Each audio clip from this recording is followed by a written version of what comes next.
Hello friends, welcome to this commerce field and to our class Shrikant करवास classes.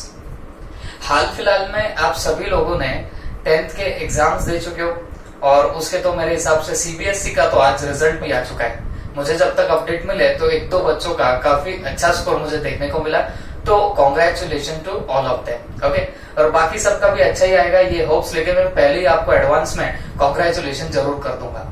Okay, अब बच्चों normally सबके दिमाग में एक ही बात होती है, 10th का रिजल्ट जैसे आ जाता है या फिर जैसे ही आपने 10th की एग्जाम दे दी उसके बाद में दिमाग में एक ही चीज चलने लगती है। आपके दिमाग में बोलो या जो भी अपने पेरेंट्स होते हैं तो उनके सबके दिमाग में एक ही चीज चलने लगती है कि यार what should we do after 10th के बाद में क्या करना है। ये नॉर्मल कंफ्यूजन होता है ना, क्योंकि जैसे ही आपका 10th का एग्जाम हो जाता है उसके बाद रिजल्ट आने लगता है तो आपको कहीं ना कहीं सोचना पड़ता है कि हमको उन 3 फील्ड में से कौन सी फील्ड चूज करनी है। आपके सामने 3 स्ट्रीम्स होते हैं, कॉमर्स, उसके बाद में साइंस और उसके बाद में आर्ट्स।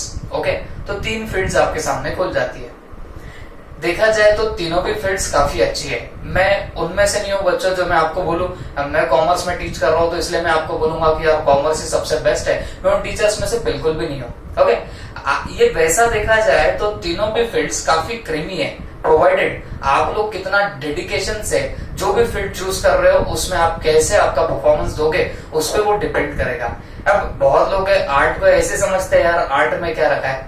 ओके, बट आपको भी पता होगा आर्ट से आप लोग आईपीएस वगैरह जो एग्जाम्स होते हैं या एमपीएससी यूपीएससी वगैरह, तो उन एग्जाम्स के लिए ये आर्ट बड़ा हेल्प कर देता है। ओके, तो आप अगर वो डेडिकेशन से करोगे तो आप क्लास 1 ऑफिसर बन सकते हो। ओके, तो ऐसा नहीं है कि कोई फील्ड क्रीमी होती है या फिर कोई फील्ड एकदम ही छपरी होती है, ऐसा बिल्कुल नहीं होता।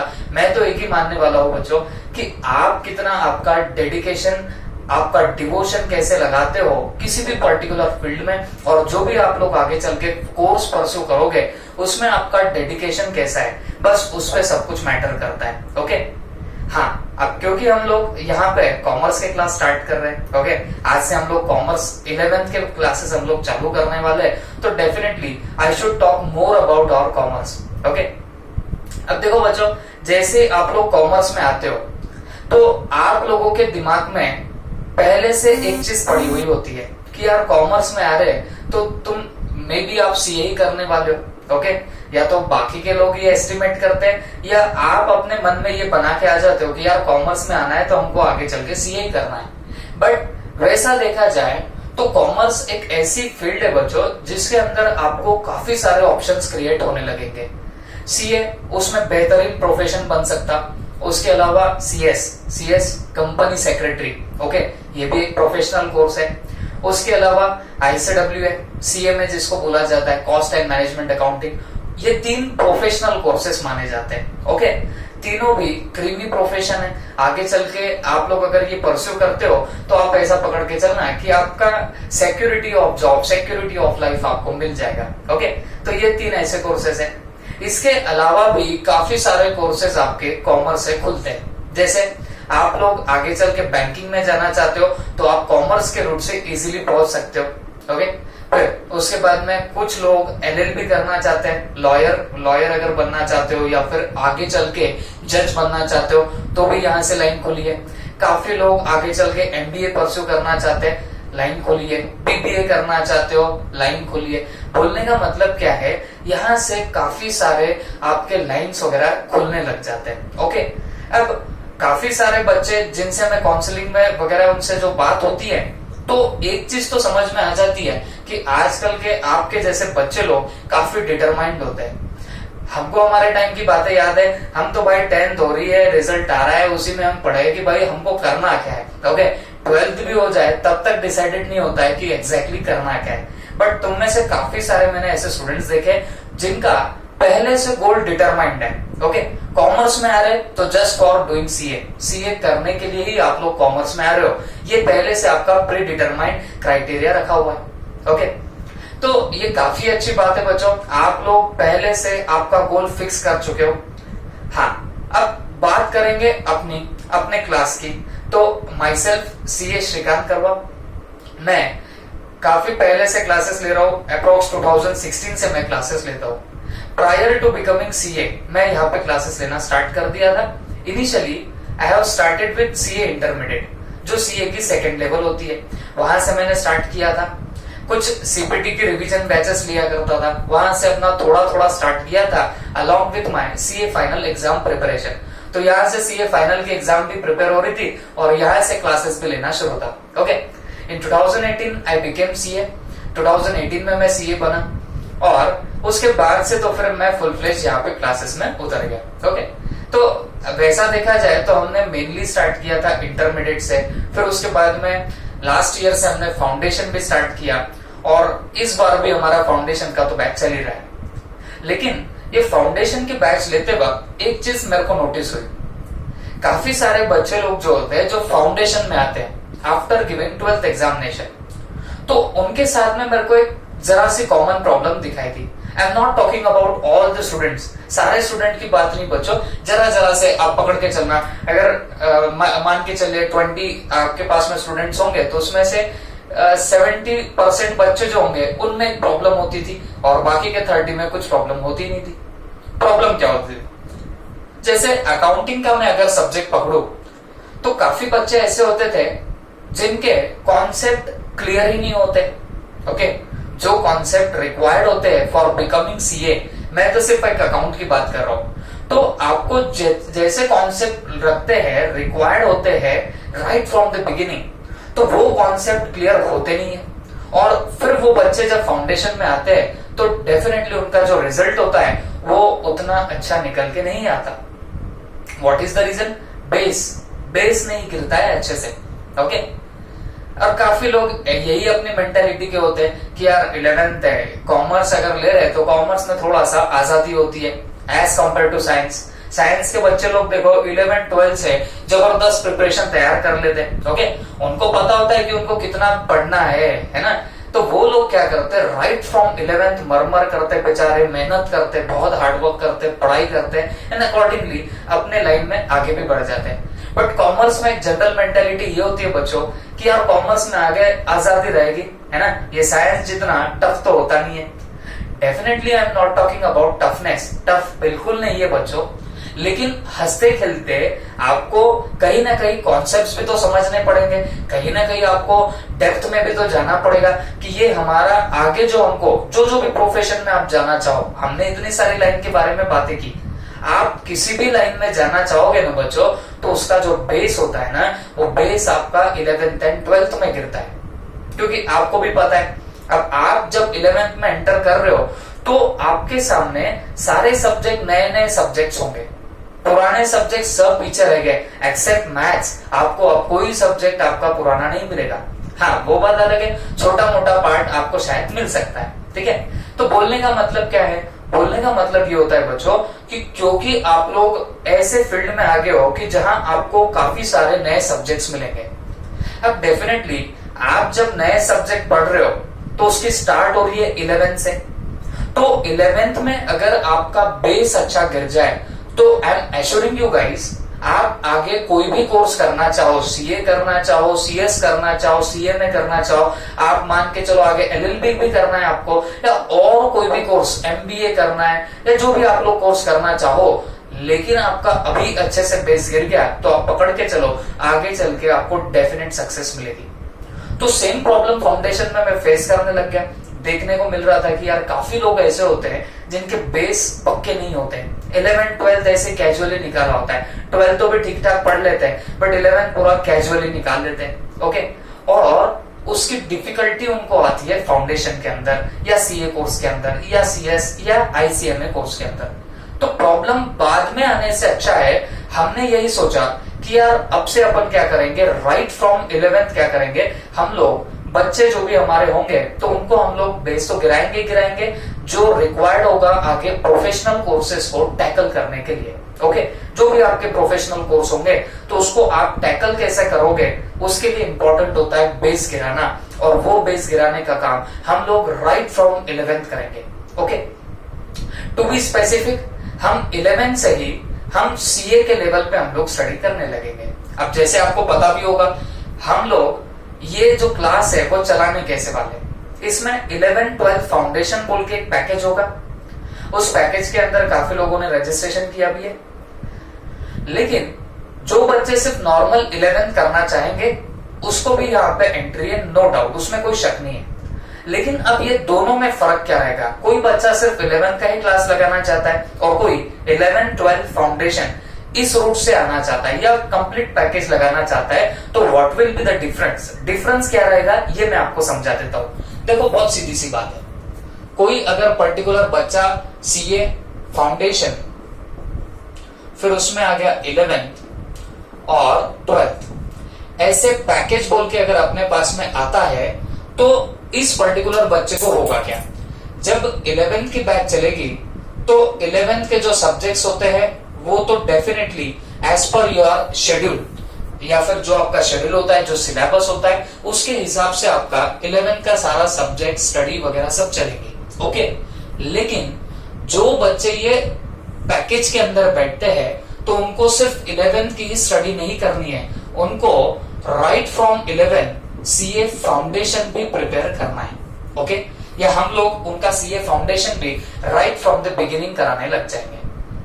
अब आप देखोगे तो सीए फाउंडेशन का जो सिलेबस है, मैं आपको बता दूं बच्चों, ये सिलेबस आप पकड़ के चलना 85% of your 11th and 12th, okay. इसका जो पूरा सिलेबस है सीए फाउंडेशन का, वो अप्रॉक्स 85% आपके 11th और 12th के सिलेबस जैसा ही है। एक 15% आप पकड़ के चलना कि इसमें आपको कुछ नए चैप्टर्स मिलेंगे, बाकी पूरा सिलेबस आपके 11th और 12th का है, ओके। तो हम लोग क्या करेंगे, जो बच्चे इस पैकेज के अंदर रहेंगे तो उनको ये वीडियो लिंक्स 11th के सब्जेक्ट्स की डेफिनेटली मिलेंगी, प्लस उसके साथ में सीए फाउंडेशन में वो रिस्पेक्टिव सब्जेक्ट का, वो रिस्पेक्टिव टॉपिक जो होगा उसका भी आपको क्या मिलेगा, लिंक मिलने लग जाएगा। मतलब क्या हो गया, जैसे मान के चलो आज हम अकाउंट का कोई टॉपिक कंप्लीट कर चुके हैं, ओके, एक टॉपिक कंप्लीट कर लिए, तो वो आपकी 11th की जो बुक होंगी, ओके, गवर्नमेंट की बुक, जो आपका सिलेबस होता है उसमें से पूरा कंप्लीशन हो जाएगा। और जब उसमें से कंप्लीशन हो गया तो we will be providing you additional links, हम एडिशनल लिंक्स भी आपको देंगे। और वो एडिशनल लिंक कौन सी होगी बताना, सीए फाउंडेशन के अकाउंट में वो जो टॉपिक होगा। अब जैसे एक नाम बोलता हूं, आपको कुछ नहीं समझेगा, मेरे को डेफिनेटली पता है, बट सिर्फ सुन के लेना।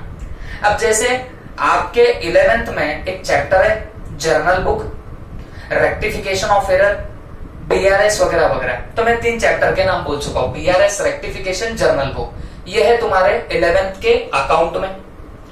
और सेम टॉपिक आपको सीए फाउंडेशन में भी मिलेंगे, जर्नल मिलेगा, रेक्टिफिकेशन मिलेगा, बीआरएस भी मिलेगा।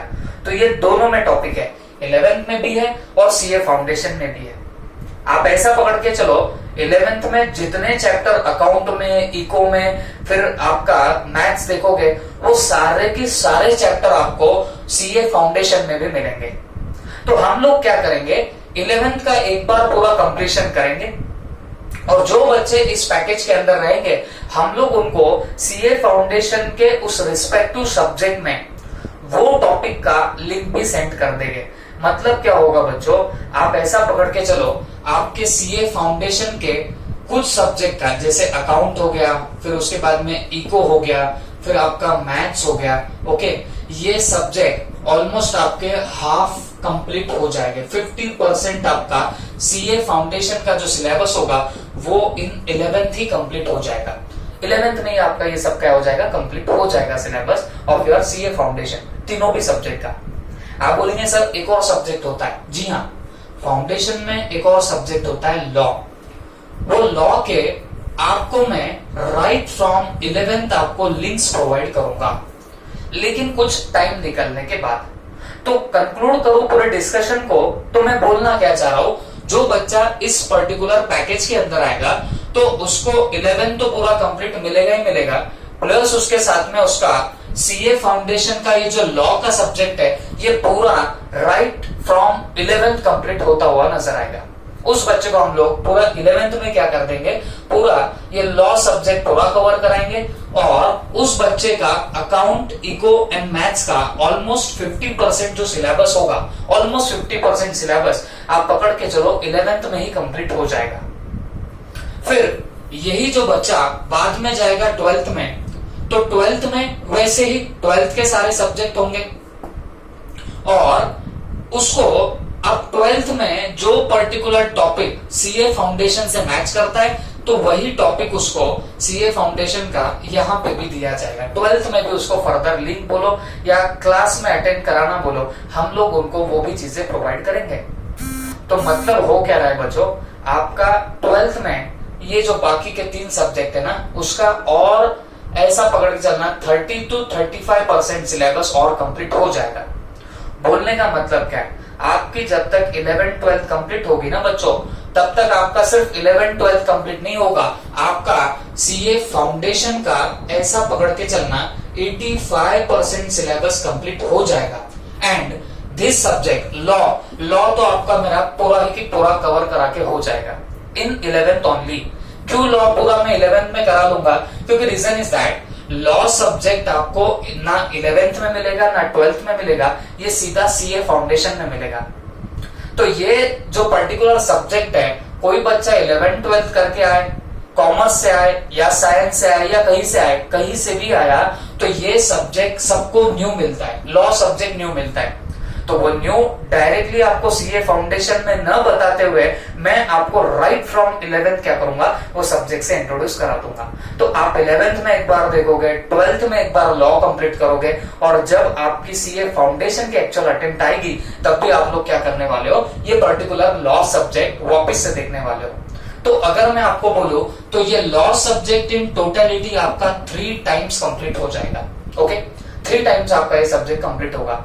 वैसे तो मुझे जितना पता है, एक बार ये सब्जेक्ट हो जाए तो उसके बाद बच्चों को याद हो जाता है, बट फिर भी हम लोग इसको 3 बार करेंगे। ओके, और रहा सवाल अकाउंट इको मैथ्स का, तो ये हाफ हाफ करके 11th 12th में एक बार कंप्लीट हो जाएगा ऑलमोस्ट 85%, और फिर जब उनकी एक्चुअल सीए फाउंडेशन की एग्जाम होगी तो वापिस से एक बार, तब तो फिर पूरा क्या होगा बताना, सीए ओरिएंटेड आपका वापिस से ये पूरा सीए फाउंडेशन का कोर्स हो जाएगा। तो इन शॉर्ट आपको ये तीनों सब्जेक्ट 2 टाइम्स पढ़ने मिलेंगे, और ये जो लॉ है ये आपको 3 टाइम्स पढ़ने मिलेगा। तो this is the benefit which will be getting for this kind of people. जो लोग ये पर्टिकुलर पैकेज सिलेक्ट करेंगे तो उनको ये सारे बेनिफिट मिलेंगे।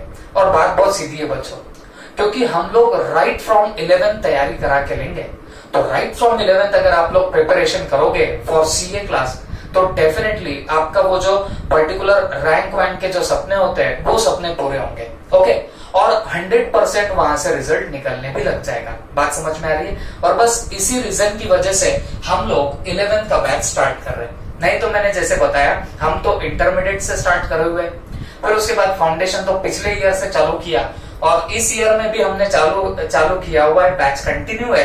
बट उसमें भी मुझे वही एक बात जैसे मैंने आपको बताया नजर आई, that is of conceptual clarity. थोड़ी सी कंसेप्चुअल क्लैरिटी मार खाती है, बिकॉज बच्चे लोग 11th में बहुत कैजुअल हो जाते हैं। ओके, तो उनकी कैजुअलिटी की वजह से प्रॉब्लम होती है। That's why we are taking right from 11th। Okay, हम 11th से इनसे सारी प्रिपरेशन करा के लेंगे। ओके, अब सवाल है, इतना होने के बाद हम लोग एक बार ये भी तो देख ले कि हमको 11th के प्रिपरेशन करने हैं, तो अकॉर्डिंगली हमारे सब्जेक्ट्स क्या क्या रहेंगे 11th के, ये भी बातें हमको समझनी पड़ेगी।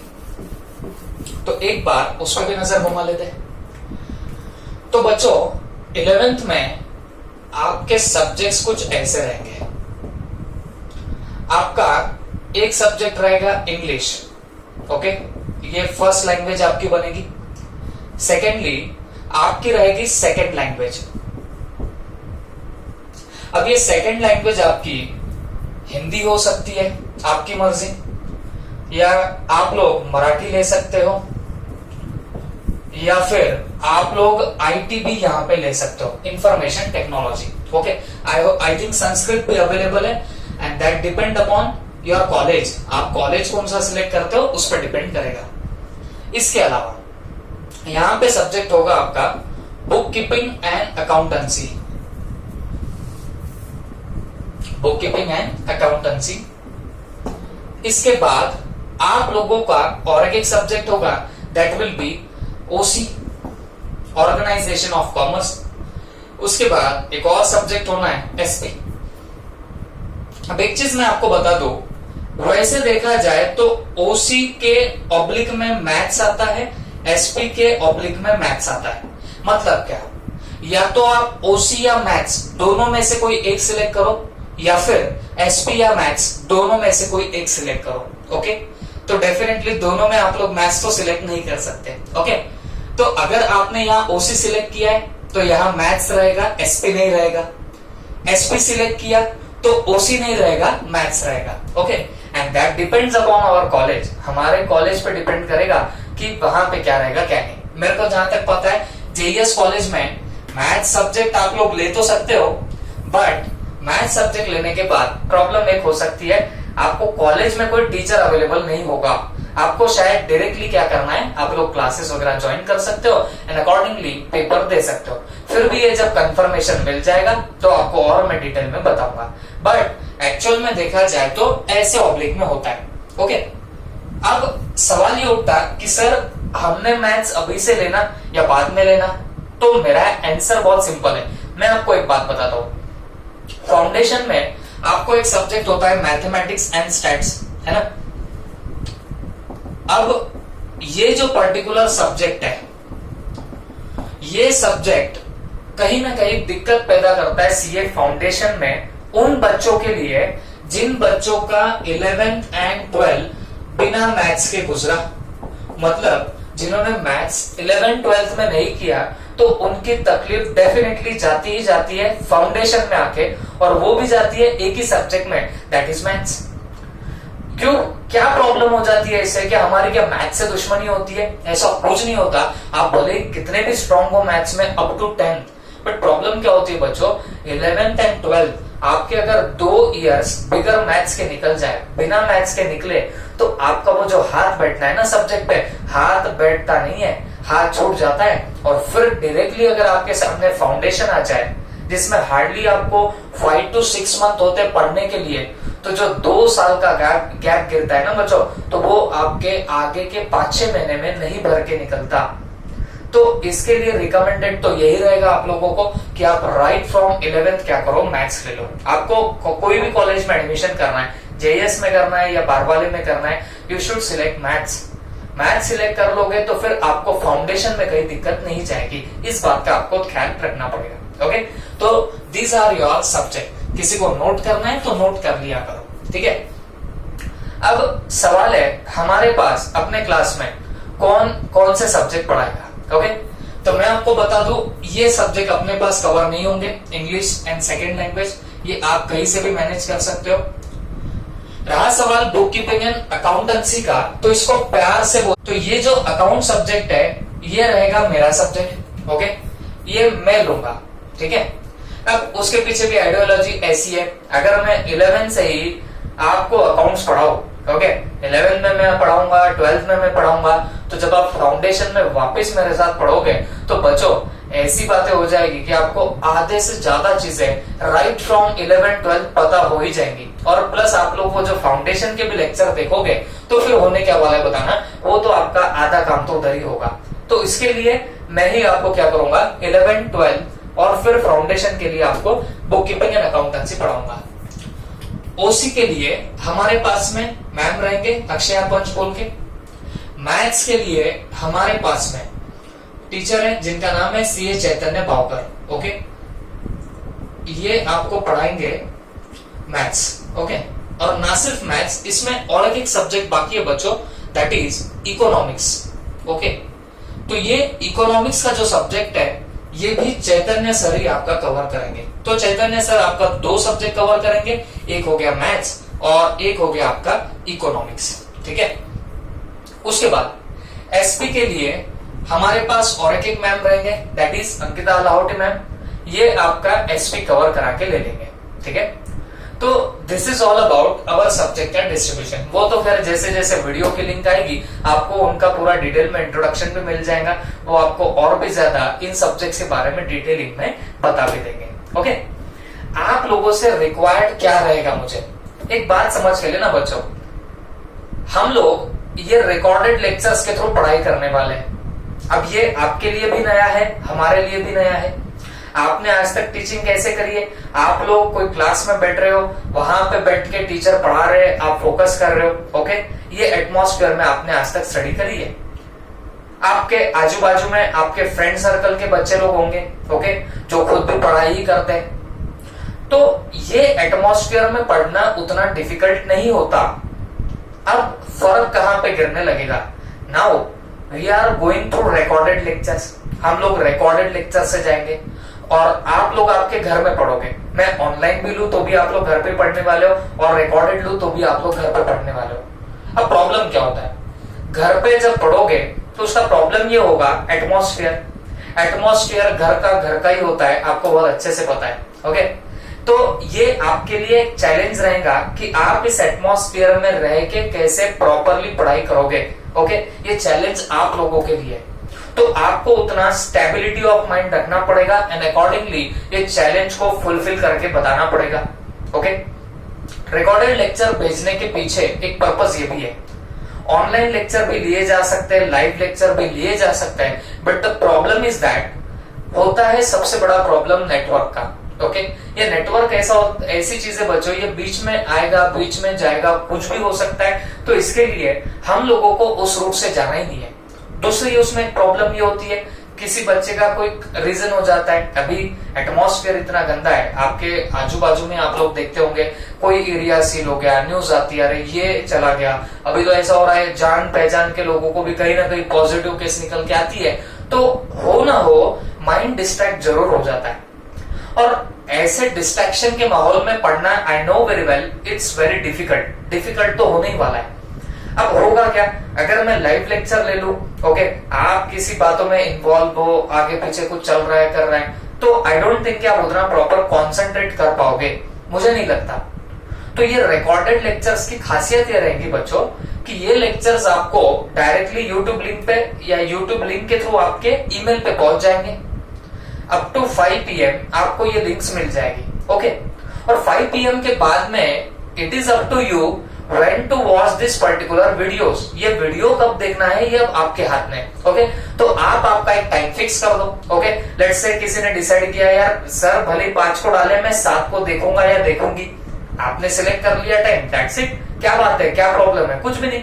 हाँ, लेकिन जो आपने टाइम सिलेक्ट किया है उस टाइम पे आप आपके हिसाब से प्रॉपरली देखा करो। और मुझे आप लोगों से एक ही फेवर चाहिए रहेगा, आप लोग सेल्फ डिसिप्लिन मैनर में ये पढ़ लेना, क्योंकि मैंने आपको बता दिया, हम लोग इंटरमीडिएट से फाउंडेशन पे आए वो बात अलग है, बट फाउंडेशन से हम 11th के क्लास ले रहे, उसका मैंने आपको ऑनेस्ट सा रीजन बताया। ऑनेस्ट रीजन यही है कि बस हमको बेस गिराना है right from 11, so that foundation में रिजल्ट एकदम दबा के आने लग जाए, ओके।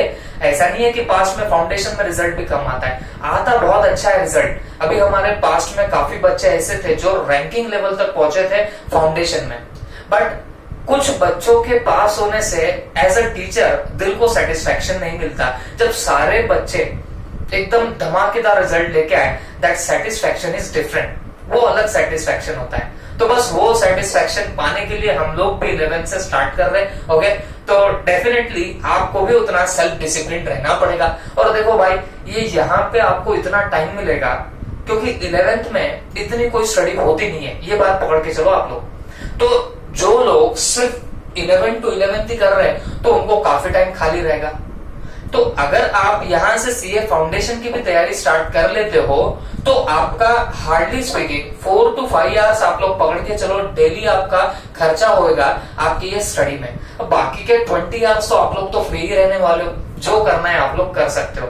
लेकिन ये फ्री माइंड में अभी फाउंडेशन का बेस गिर जाए, 11th का बेस अच्छे से हो जाए, तो आप ये मानना बच्चों कि आपको आगे चल के फाउंडेशन में 1% की भी दिक्कत नहीं आएगी, ओके। और बस इसी रीजन से हम लोग भी 11th स्टार्ट कर रहे हैं। और आपके तरफ से मैं जैसे बोल रहा था, एक ही फेवर चाहिए आप लोगों का, सेल्फ डिसिप्लिन। जैसे लेक्चर आ जाता है, आपने बहुत अच्छा होगा उस दिन का उस दिन ही कंप्लीट किया, या फिर आप आपके कन्वीनियंस के हिसाब से एक शेड्यूल प्रिपेयर करो और उस टाइम पे डेली लेक्चर देखा करो, ओके। और क्योंकि ये रिकॉर्डेड लेक्चर्स है, ये यूट्यूब पे स्टोर मिलेंगे, आपकी ईमेल आईडी पे आपको लिंक्स मिल जाएगी, तो आप जितना टाइम सोचो उतना टाइम देख सकते हो। बात समझ में आ रही है? योर लाइव लेक्चर, क्या होता है उसमें प्रॉब्लम?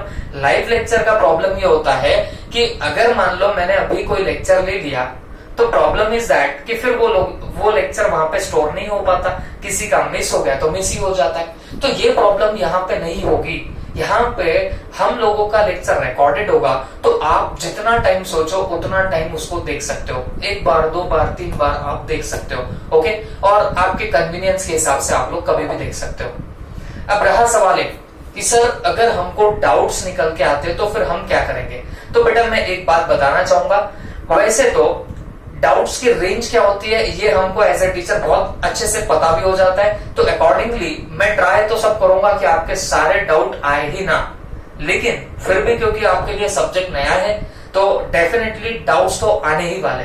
ओके, तो जब भी आपको डाउट्स आएंगे ना बच्चों, हमने एक व्हाट्सएप ग्रुप तो क्रिएट किया है, आपको पता भी है सबको, तो उस व्हाट्सएप ग्रुप में बोलो, या मैं तो बोलूंगा व्हाट्सएप ग्रुप में डालने से अच्छा पर्सनली क्या कर दिया करो, मैसेज कर दिया करो, जो भी हमारी रिस्पेक्टिव फैकल्टी होगी आप पर्सनली डाउट डाल दो। ओके, तो वो डाउट डालने से होगा क्या, मैं आपको एक बात बताता हूँ, आपको इंस्टेंट रिप्लाई जरूर मिलेगा, क्योंकि हमारी फाउंडेशन की बैच चल रही है, इंटर की बैच चल रही है, दोनों बैचेस बस इसी पर्टिकुलर प्लेटफॉर्म से चल रही है और इसी पैटर्न में चल रही है, एंड अकॉर्डिंगली उनके जो भी डाउट्स वगैरह आते हैं हम लोग वैसे सॉल्व भी कर देते हैं। ओके, अब कहीं ना कहीं हमको भी चेक करना होता है कि आप कितना प्रॉपरली वर्क कर रहे हो कितना नहीं, तो इसके लिए हम लोग रेगुलरली टेस्ट सीरीज रखा करेंगे। ओके, आप ऐसा मान के चलो आपको वीकली टेस्ट तो जरूर मिलेगी।